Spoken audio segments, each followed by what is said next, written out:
everyone. I'm Nandini. I'm going to teach you today the chapter Acids, Bases and Salts of class 10th. That is the chemistry portion. Now, names you already know. You must be aware about these names, acids, bases and salts. So now in this chapter we are going to go in little bit details of these three. So let us start. First of all, I would like to give you a brief intro of the chapter, what exactly these things are. So you must be aware about this thing that your food taste, sometimes some food is bitter, like आप करेला खाते हो वो कड़वा होता है.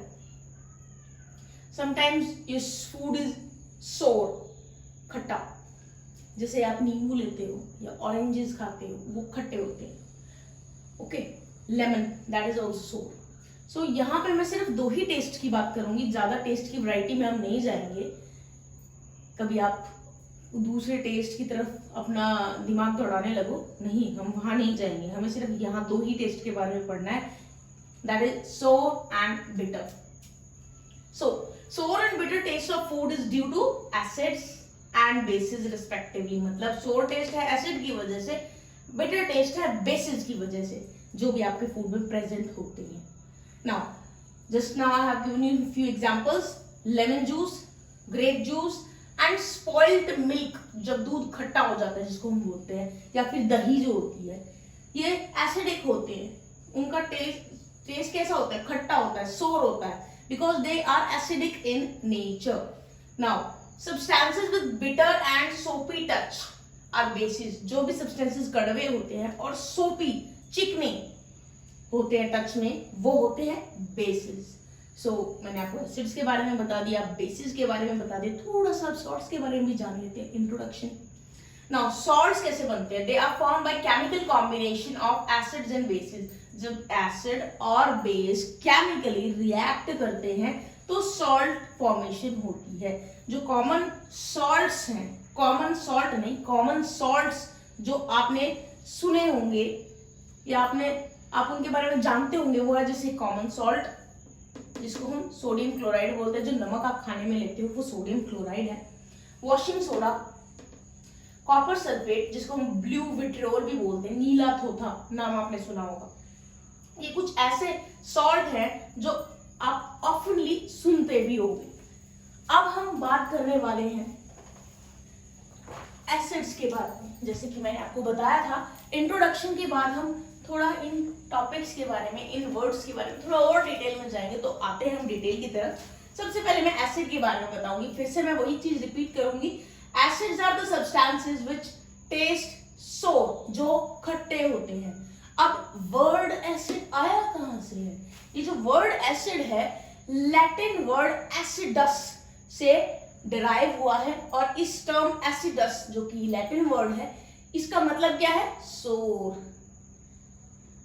तो आपको पता चल गया होगा कि आपके एसिड का नाम जो कि सोर है टेस्ट में, उसका नाम एसिड ही क्यों रखा गया है. नाउ वन थिंग, अभी तो मैं आपके वो टेस्ट के बारे में बातें कर रही हूँ, लेकिन क्या ऐसा पॉसिबल है कि जितने भी एसिड या बेसिस हो उनको हम टेस्ट करके ही जान लें? नहीं possible. Taste can not be the sole criteria for identification of acid. ऐसा क्यों हम सिर्फ टेस्ट करके ही हम बता नहीं सकते एसिड है या बेस है? अभी बता देते हैं.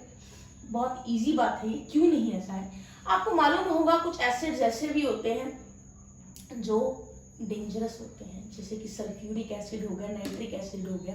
ये कुछ एग्जांपल्स ही हैं, सल्फ्यूरिक एसिड और नाइट्रिक एसिड. उनका इतना स्ट्रॉन्ग एक्शन है ना आपकी स्किन पे कि वो जला भी देती है. जैसे कि आपने तेजाब नाम सुना होगा, नॉर्मली यूज किया जाता है हाउस होल्ड में.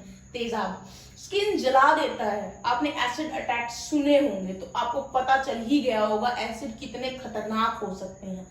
स्किन खत्म कर देता है, बिल्कुल जला देता है. तो ऐसी चीजों को टेस्ट करना, it's really really very dangerous.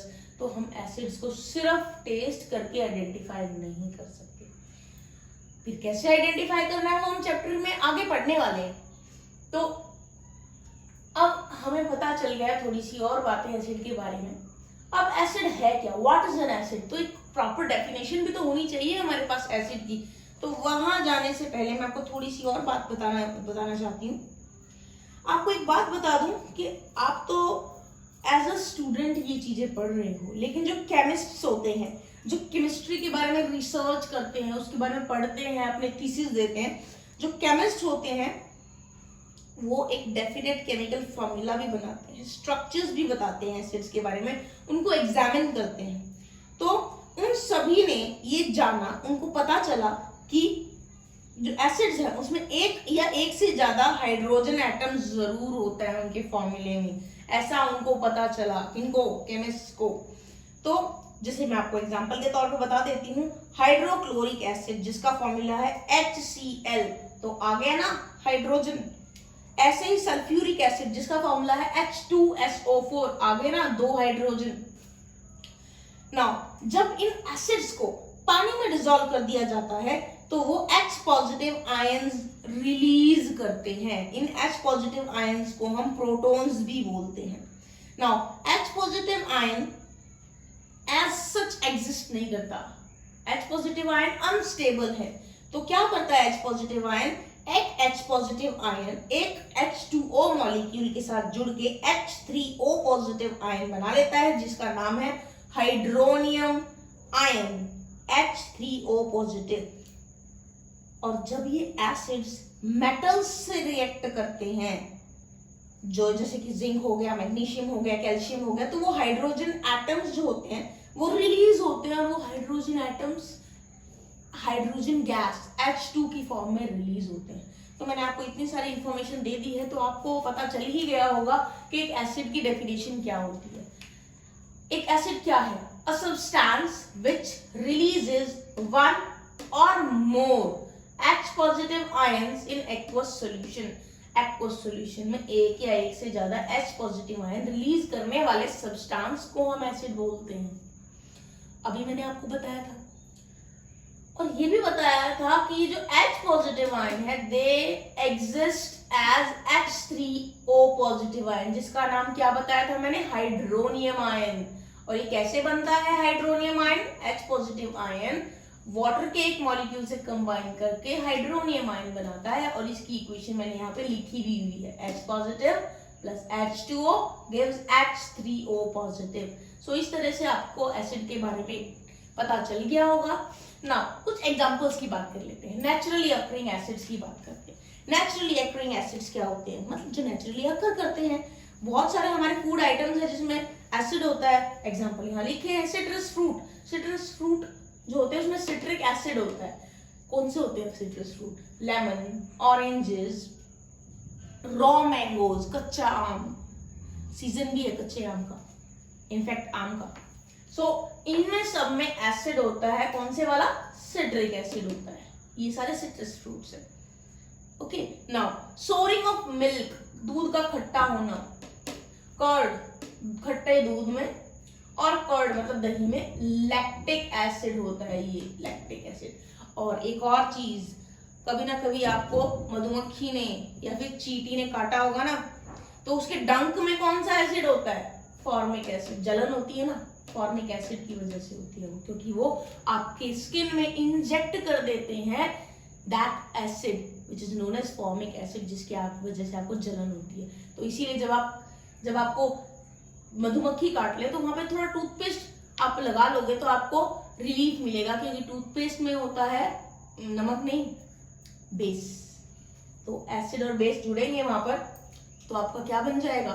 Salt बन जाएगा, न्यूट्रलाइज हो जाएगा इफेक्ट। अब नेचुरली अकरिंग एसिड्स के बारे में मैंने आपको बताया। कुछ प्लांट्स और एनिमल्स में भी एसिड्स होते हैं जिनको हम ऑर्गेनिक एसिड्स बोलते हैं। ना हम मिनरल एसिड्स पे आ जाते हैं। मिनरल एसिड्स क्या होता है?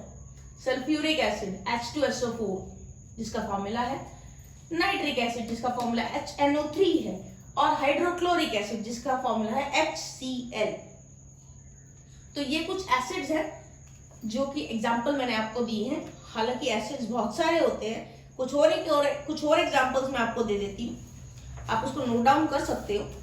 कार्बोनिक एसिड जो कि आपकी सॉफ्ट ड्रिंक्स में होता है, उसमें फिज्ज साउंड आती है ना जब उसको आप खोलते हो, क्योंकि उसमें कार्बोनिक एसिड है। क्या फॉर्मूला है उसका? H2 CO3। फिर उसके बाद HCl, मैंने यहाँ भी डिस्कस किया है HCl के बारे में, ये आपके स्टमक में भी होता है।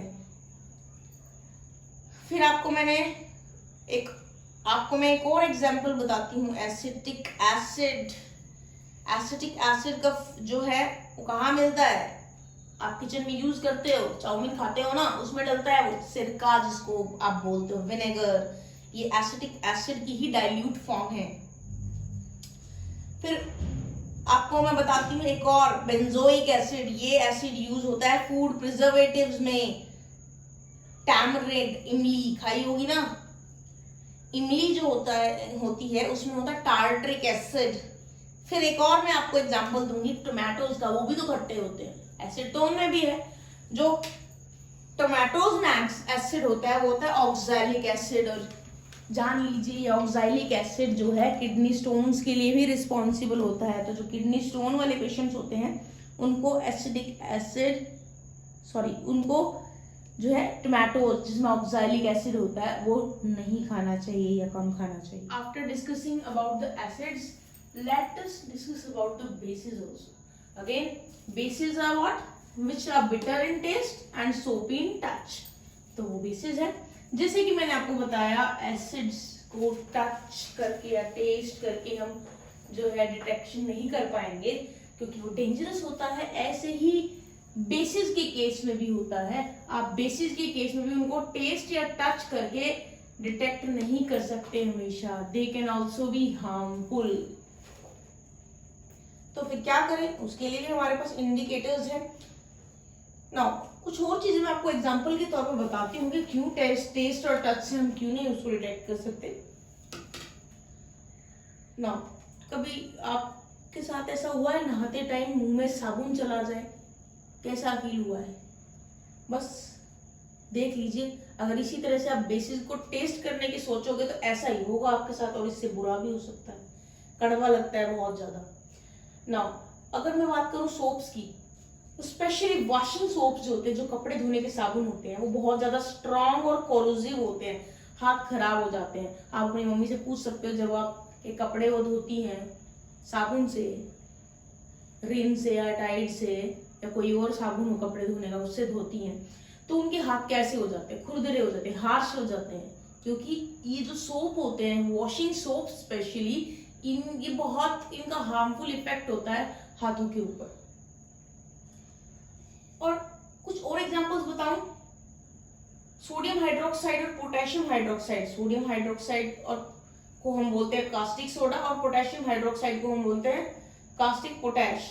ये ऐसे इस तरह के बेसिस हैं जो कि बहुत ही ज्यादा इनका हार्मफुल इफेक्ट होता है स्किन के ऊपर। They can even burn you. जैसे मैंने आपको एसिड्स के बारे में बताया, वैसे ही बेसिस को अगर हम पानी में घोलते हैं तो एक या एक से ज्यादा हाइड्रोक्सिल आयन, मतलब OH नेगेटिव आयन जो है रिलीज होते हैं।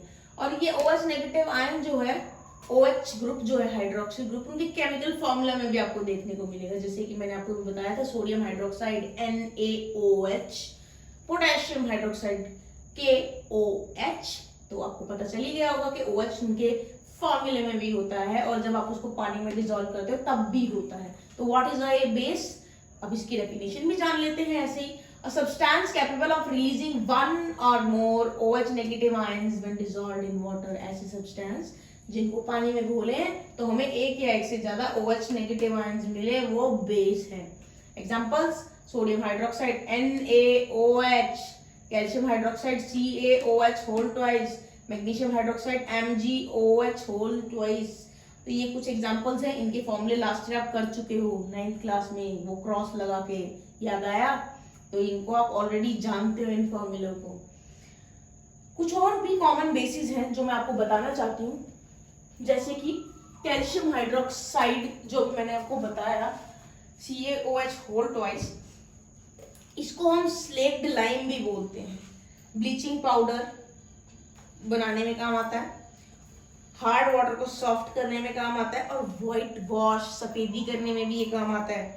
उसके अलावा एक ये मैग्नीशियम हाइड्रोक्साइड जो मैंने अभी आपको बताया MgOH होल ट्वाइस, इसको कॉमनली हम मिल्क ऑफ मैग्नीशिया बोलते हैं, और इस नाम से ये मार्केट में, इनफैक्ट केमिस्ट की शॉप पे, दवाई वाली दुकान पे आपको मिलेगा। और एक ये एंटा एसिड है, मतलब आपको एसिडिटी है तो एसिडिटी में आपको राहत देने के लिए काम आएगा, ठीक करने के लिए उसको। तो मैंने आपको कुछ एग्जांपल्स बता दिए, आपको याद आ गया होगा, कुछ ना कुछ तो आया ही होगा। अब हमने थोड़ी सी बात की एसिड्स की, थोड़ी सी बात की बेसिस की, अब हम इनके इंडिकेटर्स की बात करेंगे, क्योंकि अभी तो मैंने आपको सिर्फ ये बताया है ना टेस्ट के बारे में, और मैंने ये भी बोला है टेस्ट करना हमेशा सही नहीं होता, तो इसीलिए फिर क्या सही है वो भी तो जानना जरूरी है ना। तो उसके लिए इंडिकेटर्स हम पढ़ेंगे, indicators for testing acids and bases. सबसे पहले हम लिटमस पढ़ेंगे। लिटमस क्या है? एक्चुअली लिटमस जो है वो एक लाइकन से मिलता है, और लाइकन क्या है? एक थाइलोफाइटा वैरायटी को बिलोंग करता है। क्या होता है थाइलोफाइटा? 9th क्लास में आप पढ़ चुके हो डाइवर्सिटी वाले चैप्टर में। तो ये जो लिटमस है एक पर्पल कलर की डाई है जो एक्सट्रैक्ट होती है लाइकन से। इस डाई को पेपर स्ट्रिप पे डिपॉजिट कर लिया जाता है, जिससे पेपर पर्पल कलर का हो जाता है। और जब इस पर्पल कलर को पानी में डिप किया जाता है, जो कि एक न्यूट्रल चीज है पानी, तो उसमें कोई चेंज नहीं आता कलर में। और जब इस पर्पल कलर की स्ट्रिप को एसिड के एक्वस सॉल्यूशन में डिप किया जाता है तो उसका कलर रेड हो जाता है।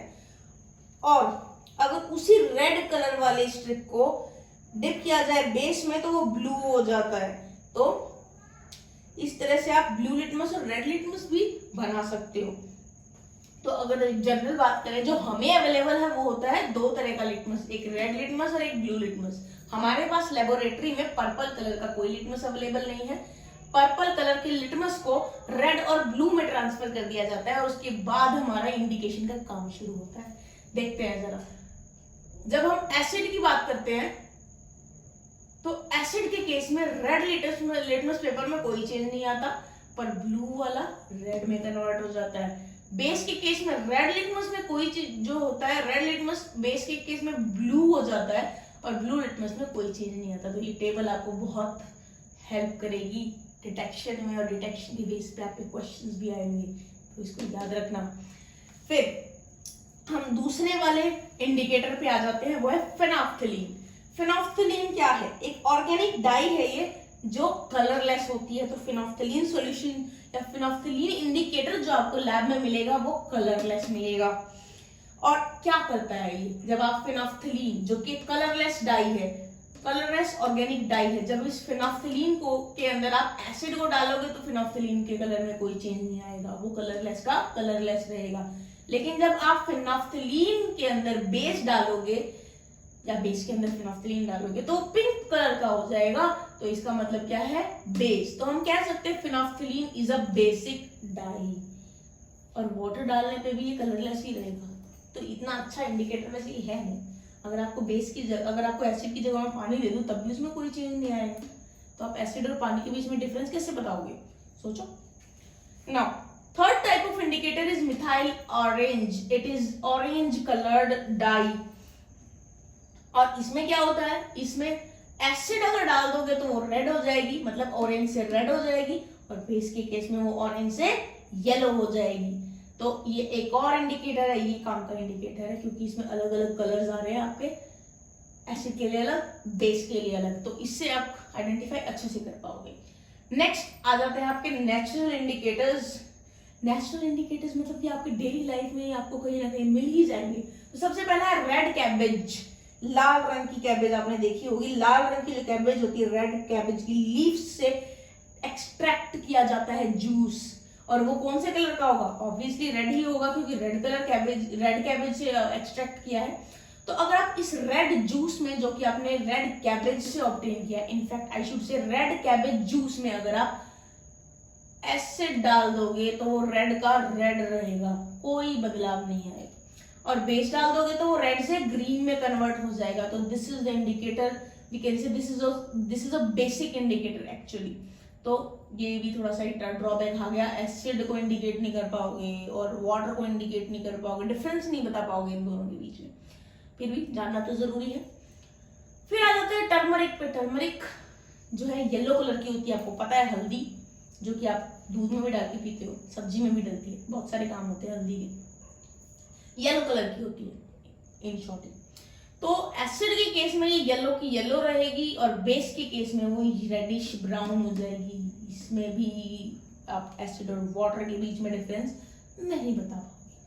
तो इसके बारे में मैं एक और बात बताना चाहती हूँ। कभी कभी खाना खाते हुए सब्जी आपकी शर्ट पे गिर गई होगी, कपड़ों पे, और वैसे तो आपने कपड़े धोए नहीं होंगे, मम्मी से धुलवाए होंगे, तो कभी ना कभी शायद आपने देखा हो कि अगर सब्जी जिसमें हल्दी होती है उसका दाग अगर आपके कपड़े पे लग जाए और उस पर साबुन या जो डिटर्जेंट है आप अप्लाई करो तो वो येलो से रेडिश ब्राउन होने लगती है। अगर नहीं किया तो एक बार आज ट्राई करके देखना ऐसा होता है या नहीं होता है। तो इस तरह से आप बेस इंडिकेट कर पाओगे टर्मरिक से। एक और टाइप के इंडिकेटर्स है, नेचुरल इंडिकेटर्स, वो है ऑल्फैक्टरी इंडिकेटर्स। ऑल्फैक्टरी इंडिकेटर्स क्या होते हैं? ऑल्फैक्टरी इंडिकेटर्स, ऑल्फैक्टरी का मतलब क्या होता है पहले मैं बताती हूँ आपको। ऑल्फैक्टरी का मतलब है सेंस ऑफ स्मेल, स्मेल से रिलेटेड है ये।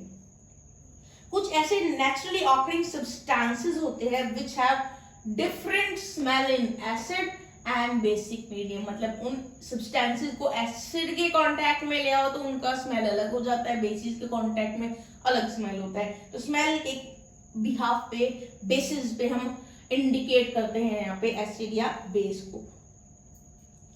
तो ये आपका ऑल्फैक्टरी इंडिकेटर हो गया। कुछ एग्जांपल मैं आपको बताऊंगी ऑल्फैक्टरी इंडिकेटर्स के, आप नोट डाउन कर लीजिएगा। Examples of olfactory indicators: onion, vanilla and clove oil. Clove oil होता है लौंग का तेल। नाउ वेनिला एक्सट्रैक्ट जो होता है क्या करता है, इसका एक कैरेक्टरिस्टिक स्मेल होता है। आपने वेनिला आइसक्रीम खाई होगी और कई बार क्या होता है घर में कुछ बनाते हैं, वो लॉकडाउन में आपने बनाया होगा तो उसमें वेनिला एक्सट्रैक्ट का यूज किया होगा तो आप उसकी स्मेल को जानते होंगे। अगर आप वेनिला एक्सट्रैक्ट में थोड़ा सा सोडियम हाइड्रोक्साइड सॉल्यूशन डाल दोगे तो वेनिला की स्मेल आनी बंद हो जाएगी या कम हो जाएगी। लेकिन अगर आप उसमें थोड़ा सा एसिड डाल दोगे जो स्मेल है उसमें कोई चेंज नहीं आएगा। तो मैंने आपको एक एग्जांपल बता दिया है। तो इस तरह से आप वेनिला एक्सट्रैक्ट से एसिड और बेस को आइडेंटिफाई कर पाओगे। थोड़ा सा पर न्यूट्रल के केस में अगर आप देखोगे पानी को आइडेंटिफाई करने के लिए देंगे तो उसमें भी आप डिस्टिंग्विश नहीं कर पाओगे कि कौन सा आपका एसिड है और कौन सा आपका वाटर है। तो इस तरह से ऑल्फैक्टरी इंडिकेटर्स काम करते हैं एसिड और बेस को डिफरेंशिएट करने में। आई होप आपको इससे काफी नॉलेज मिली होगी। तो आप प्लीज नोट डाउन कर लीजिएगा इन पॉइंट्स को, क्योंकि आपकी एनसीईआरटी में ये आपके रिजल्ट्स गिवन नहीं है और रिजल्ट्स के बेसिस पे क्वेश्चन जरूर आते हैं और क्वेश्चन आएंगे तो आपको आंसर भी देना पड़ेगा, नहीं देंगे तो आपको पता ही है फिर क्या होगा।